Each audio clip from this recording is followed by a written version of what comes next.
여러분 안녕하십니까? 오늘도 참으로 좋은 날입니다. 그리스도의 평강이 여러분 영혼 속에 충만하시기를 바랍니다.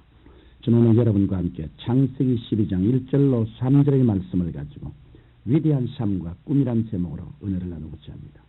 오늘날 이 세상에는 수없이 많은 사람들이 각자 나름대로의 꿈과 계획을 가지고 살아가고 있습니다. 그래서 그 꿈을 성취하기 위하여 자신들이 처한 환경과 조건을 이용하면서 힘써 노력하고 있는 것입니다. 그러나 만약 이와 같은 꿈마저도 없는 사람이 있다면 그 사람은 결코 성공적인 삶을 살 수가 없습니다. 내일에 대한 꿈과 소망이 없이 사는 사람은 그야말로 자멸하는 인생이요 버려진 인생을 살 수밖에 없기 때문입니다. 성경은 꿈이 없는 백성은 망한다고 했습니다. 서양 속담에도 벌레의 눈을 가진 민족은 망하지만 독수리의 눈을 가진 민족은 흥한다는 말이 있습니다. 이것은 우리에게 마음속에 꿈이 없이 생활의 환경에만 얽매여 있는 사람은 내일을 창조할 수 없다는 사실을 말해주고 있습니다. 그러므로 꿈을 가진 인생은 창조적인 인생이요 동시에 우리가 하여금 위대한 삶을 살 수 있도록 만들어주는 것입니다. 그렇다고 해서 아무 꿈이나 무턱대고 가져서는 안 됩니다. 왜냐하면 꿈에는 사람들 하여금 위대한 삶을 살게 하는 꿈이 있는 반면에 사람을 멸망으로 이끄는 좋지 못한 꿈도 있기 때문입니다. 그렇기 때문에 우리는 꿈을 가지더라도 생명과 성공에 이르는 꿈을 가져야 합니다. 그럴 때만이 우리는 내일을 창조하기 위하여 위대한 기적을 산출할 수 있는 위대한 삶을 살아갈 수 있게 되는 것입니다. 저는 오늘 성경 말씀을 통하여 우리가 어떻게 하면 위대한 꿈을 가지고 성공적인 인생을 개척해 나갈 수 있는지에 대해 말씀드리겠습니다. 첫째로 위대한 꿈은 하나님과의 만남을 통해서만 얻을 수 있습니다. 천지와 만물을 지으시고 운행하시는 창조주 하나님과의 만남을 통해서 우리의 생각과 마음이 변화할 때 그때 우리는 위대한 꿈을 가질 수 있습니다. 그렇지 않고 계속 죄악의 진흙탕 속에 머물러 있으면서 위대한 꿈을 얻겠다고 한다면 그것은 마치 우물에 가서 숭늉을 달라고 하는 것과 마찬가지입니다. 왜냐하면 죄 가운데 머물면서 하는 생각이란 온통 세상적인 욕망과 탐심을 이루는 것이기 때문인 것입니다. 성경 베드로전서 1장 24절에 모든 육체는 풀과 같고 그 모든 영광이 풀의 꽃과 같으니라고 말씀이 기록되어 있습니다. 이와 같이 육체의 욕망과 탐심으로 인한 모든 꿈은 마침내는 풀의 꽃같이 시들어버리고 말 것입니다. 그러나 우리가 예수님을 구주로 영접하고 죄 용서함을 받게 되면 우리는 하나님께 접붙임을 받는 존재가 됩니다. 그렇게 될 때 하나님께로부터 천국의 부유한 꿈이 흘러들어오고 영생의 꿈이 흘러들어옵니다. 그리고는 썩지도 않고 시들지도 않는 귀중한 소망이 우리에게 들어오고 곧 이어 삶의 위대한 꿈이 우리를 점령하게 되는 것입니다. 그러므로 위대한 꿈을 가지기 위해서 우리는 먼저 하나님 앞에 나와야 합니다. 그리고 예수 그리스도를 통해 죄 용서함을 받고 우리가 가진 모든 것을 주님께 입탁할 때 우리들의 심령 속에는 위대한 꿈이 횃불처럼 타오르기 시작하는 것입니다. 둘째로 우리는 하나님의 말씀을 통해 위대한 꿈을 가질 수 있습니다. 우리가 성경을 통해서 볼 때 위대한 꿈을 가졌던 사람들은 모두가 하나같이 하나님의 말씀을 소유했던 사람들이었습니다.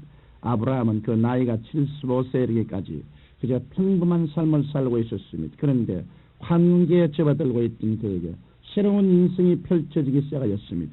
하나님께서는 창세기 12장 1절 이하에서 내가 너로 큰 민족을 이루고 내 이름을 창대케 하며 복의 근원으로 삼아주겠다는 말씀을 통하여 그에게 위대한 꿈을 심어주셨습니다. 아브라함은 비록 노쇠에 가는 나이였지만 이러한 하나님의 말씀 위에 크게 변화되었습니다. 그 결과 그는 이스라엘 민족의 조상으로서 믿음의 조상이 되었을 뿐 아니라 하나님의 벗이라고까지 칭함을 받게 되었던 것입니다. 이것은 모세도 마찬가지였습니다. 모세가 하나님께 부름받은 당시 그의 나이는 80세였습니다. 미디안 광야에서 40년간 양을 치는 목자로 세월을 보내면서 그는 패기와 자신감을 상실한 무력한 노인에 불과했습니다. 그러나 그에게 하나님의 위대한 말씀이 임하게 되자 그는 놀랍도록 변화되었습니다. 성경 출애굽기 3장 10절에 보면 이제 내가 너를 바로에게 보내어 너로 내 백성 이스라엘 자신을 애굽에서 인도하여 내게 하리라는 말씀이 들려왔습니다. 바로 이 말씀을 통해서 위대한 꿈이 모세에게 주어졌던 것입니다. 그 결과 모세는 이전의 무기력했던 상태에서 벗어나 당시 세계의 대제국이었던 애굽까지도 굴복시키는 위대한 삶을 살게 되었던 것입니다. 그러므로 오늘은 우리도 창세기부터 요한계시록에 이르기까지 66권의 성경 말씀을 통해서 위대한 꿈을 가질 수가 있습니다. 우리가 주야로 하나님의 말씀을 묵상하며 더욱더 열심히 공부하면 할수록 하나님께서는 위대한 꿈을 품을 수 있는 말씀을 우리에게 허락해 주십니다. 그래서 우리가 해야 할 일이 무엇인지 그리고 가야 할 길이 어딘지를 가르쳐 주는 것입니다. 그럴 때 우리는 하나님의 뜻을 이루는 위대한 삶을 살아가게 되는 것입니다. 셋째로 우리는 믿음을 가지고 그 꿈을 밀고 나아가야 합니다. 이제 우리가 하나님과의 만남을 통해서 또 하나님께서 주신 말씀을 통해서 확실한 꿈을 가지게 되었다면 우리는 그것을 믿음으로 힘차게 추진해야 합니다. 우리에게 하나님께서 주신 꿈이 주어졌다 해서 모든 환경이 순조롭게 될 것이라고 생각하면 큰 오해입니다. 이는 마치 가나안 땅으로 나아간 아브라함에게 기근이 다가오고 모세에게 바로의 강력한 반발이 있었던 것과 마찬가지입니다. 그러나 어려움이 닥쳤다고 해서 낙심하거나 좌절해서는 안 됩니다. 오히려 굳은 신념을 가지고 힘차게 전진해야 합니다. 출애굽기 9장 16절에는 내가 너를 세웠으면 나의 능력을 내게 보이고 내 이름이 온 천하에 전파되게 하려 함이라고 말씀하였습니다. 이 말씀은 하나님께서 애굽 왕 바로를 두고 하신 말씀입니다. 바로와 같이 하나님께 끈질기게 대적하는 자도 하나님의 능력을 보이기 위해 미리 계획하시던 말씀입니다. 그러므로 우리에게 혹시 어려움이 닥친다 할지라도 오히려 우리는 감사할 수밖에 없습니다. 왜냐하면 그러한 어려움 통해서 하나님의 도우심을 힘볼 수 있고 하나님께서 베푸신 기적을 체험할 수 있는 좋은 기회가 되기 때문입니다. 문제는 우리에게 굳건한 믿음이 있느냐 없느냐는 것입니다. 그런데 이러한 믿음은 우리가 원한다고 해서 쉽게 소유할 수 있는 것은 아닙니다. 환경의 도전을 극복할 수 있는 믿음은 오직 하나님께 매달려 간절히 기도하고 성령으로 충만하게 될 때 소유할 수 있는 것입니다. 믿음은 바라는 것들의 실상이요 보지 못하는 것의 증거입니다. 우리가 이러한 믿음을 가지고 있을 때에는 눈에는 아무 증거 안 보이고 귀에는 아무 소리 안 들리고 손에는 잡히는 것 없어서도 마음의 요동함이 없이 힘차게 전진할 수 있는 것입니다. 청취자 여러분, 꿈은 여러분의 인생에 위대한 변화를 일으킵니다. 그리고 여러분들로 하여금 위대하고 성공적인 삶을 살 수 있도록 인도합니다. 더욱이 하나님께서는 우리들이 그 꿈을 통하여 하나님의 뜻을 이룸과 동시에 인생의 행복과 보람을 맛보며 살아가기를 원하십니다.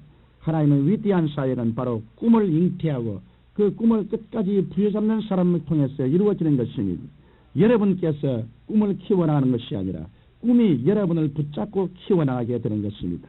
우리의 모든 위대한 소망이 뭐다 꿈이라는 그릇을 통해서 성취된 것입니다. 그러므로 여러분이 위대한 삶을 살아가기 원하신다면 먼저 하나님을 만나십시오. 그리고 그의 말씀을 온전히 의지하십시오.